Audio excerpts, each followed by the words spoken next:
যা যা বলেছি সেগুলো আনিয়েছো তো? দেখে নাও একবার। দেখছি, ধনেপাতা বলেছিলাম, পোস্ত।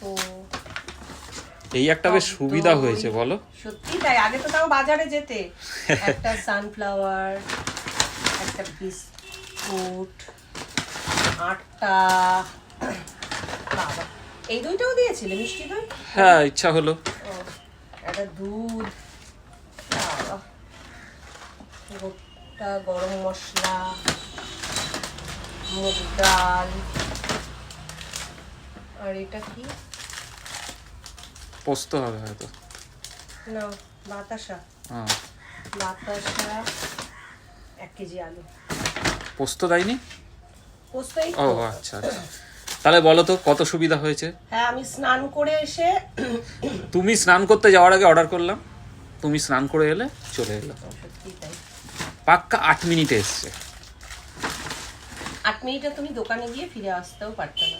এগুলো ফ্রিজে ঢোকাতে হবে, টক দই, দুধ আর মিষ্টি দইটা। ঠিক আছে, এবার চলে যাও তুমি, দেরি না করে রান্নার দিকে। ওকে, আমি স্কিন কেয়ারটা তার আগে করব। আমি স্কিন কেয়ার করছিলাম, তখনই চলে আসলো। ঠিক আছে করে নাও।